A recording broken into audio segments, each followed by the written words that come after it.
पास कहीं 20 साल की एक और महिला डर रही थी उसको देख के, और उस महिला के पेट में बैठा था मैं।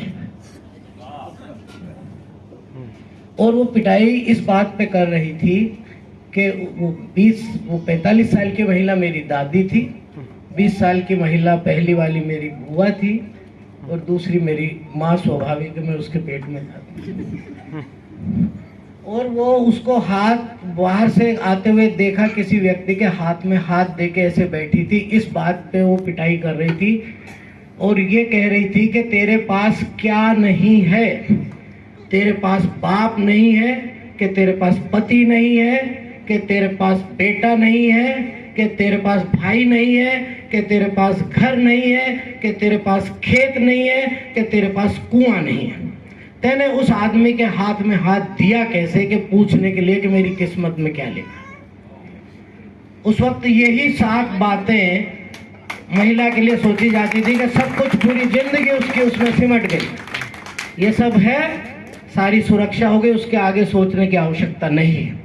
और जिंदगी तब उतनी ही सरल भी थी। और मेरी माँ बेचारी डर गई कि उनको थोड़ा लेबर पेन हो भी रहा था, तो नहीं बताया कि कहीं ये मेरे को ना डांट लगाए, गुस्से में है ये। और जो पहले भी लगभग 7-8 महीने तक डर ही रही थी कि अगली अगर लड़की दे दी भगवान ने तो मेरी सास मुझे मार डालेगी, मुझसे बड़ी मेरी बहन है। महिला की जिंदगी, आज महिला दिवस की बात हुई थी, डॉक्टर मल्होत्रा चले गए, अच्छा ठीक, ओके, बहुत सेंसिटाइज किया उन्होंने कैंसर की बातों को लेकर, बीमारी के संबंध में, पैसे की बात हुई। और वो समय बदल गया जब महिलाओं को इन्हीं 4-5 रिश्तों से सारी सुरक्षा का एहसास होता था। आज का हमारा दिन जो है ये खास है इस ब्रांच के लिए। रिटायर्ड से भी ज़्यादा हम लोग होम मेकर्स पे फोकस करने के लिए आज का ये प्रोग्राम रखा है। और ये सिर्फ एक इनकम की बात नहीं है, ये एक जिंदगी जीने की बात है कि हम महिलाएं क्या उन 7 पैरामीटर्स के कटघरे के बाहर कुछ हमारा वजूद है या नहीं है, हम कुछ है या नहीं है। और उसके लिए हमें अपने आप सेल्फ सफिशिएंट होने के लिए हमारे पास अपने रिसोर्सेस हैं या नहीं है। अभी भी आज अगर एक लाइन में यहाँ सबको खड़ा करवाया जाए, महिला पुरुष अधिकारी भी होंगी, उनको कुछ सवाल पूछे कि आप ये काम आप खुद करते हैं, हाँ करते हैं, सब बराबर एक साथ आगे आएंगे। जैसे ही फाइनेंशियल बातें शुरू होगी, पैरामीटर्स फाइनेंशियल होंगे, आप अपना खाता खुद यूज करती हैं, ऑनलाइन बैंकिंग करती है, आप एटीएम से पैसा निकालती हैं, आप अपना रिटर्न भरती हैं, इन छोटी छोटी बातों पे महिलाएं पीछे छूट जाएगी। क्योंकि हमारी सोसाइटी में डिवीजन इसी तरीके से हुआ है कि ये रुपए पैसे का काम देखना आदमी का काम है, चोला चुका गृहस्थी देखना महिलाओं का काम है।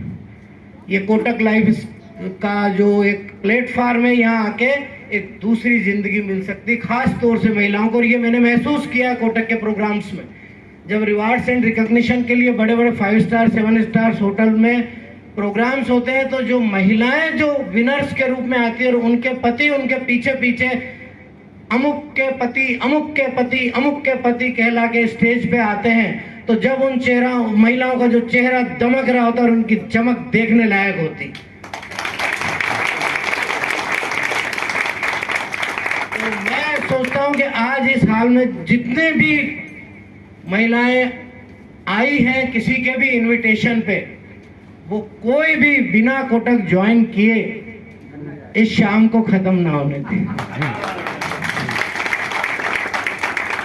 इसकी वजह भी महिलाएं जितनी ज्यादा यहाँ रहेंगी, डिसिप्लिन अच्छा रहेगा, काम करने का मोटिवेशन ज्यादा मिलेगा, सच्चाई है ये। और कोटक में वो चीज है कि यहाँ आप वाकई एक फैमिली की तरह महसूस करते हैं। मुझे 2-3 साल हो गए, 2 ही साल हुए काम करते हुए, तो है ना, ज्वाइन किए तो 3 हो गए शायद, पर शुरू में बहुत ज्वाइन करते ही घर वालों ने बड़ी कुटाई, मतलब वर्बल कुटाई की थी कि भाई VRS लिया था मैंने, तो बोले अगर पैसे के लिए कर रहे हो तो VRS क्यों लिया, और अगर पैसे के लिए नहीं कर रहे हो तो बताओ किस लिए कर रहे हो। और मेरे पास वाकई कोई जवाब नहीं था, क्योंकि मैं उदय कोटक की मोहब्बत में था। कभी बहुत पहले उनसे उनका कोई इंटरव्यू वीर संघवी के साथ पढ़ा था, और मैं उस आदमी से बड़ा इंप्रेस हो गया था कि यार ये बंदे की कुछ अकल है इसके साथ काम करने का। और इरादा ये था कि एक दिन उदय कोटक जी के साथ जाके, जैसे आज पाठक जी मुझे ऐसे बुला रहे थे, तो उदय कोटक जी के पास में खड़ा हूं जाके, ये उम्मीद लेके, और ये करना है मेरे को।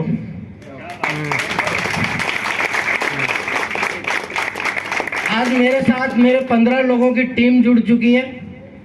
पैसा तो अपने आप ही आता रहता है, आप काम करते रहो तो।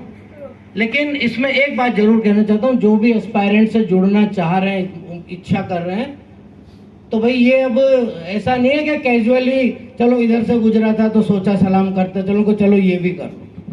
प्रोफेशन है, सीरियस बिजनेस है, उसके करने के तरीके हैं, उसके नॉर्म्स हैं, उसको फॉलो करेंगे तो मजा आएगा। हम जब 81 में MSc करने अप डाउन करते जाते थे, तो फ्लैग स्टेशन पे प्लेटफार्म के दूसरी तरफ कच्चा नीचा, उसमें डब्बे के पीछे वाले गेट से उतर के और फिर गाड़ी के साथ साथ भाग के आगे वाले से चढ़ के ऐसे आते थे। इतनी धीरे धीरे गाड़ी चलती थी। फिर एक बार कहीं इलेक्ट्रिक ट्रेन से सामना पड़ा, मिलने उतर गए, ऊपर चढ़े थे तो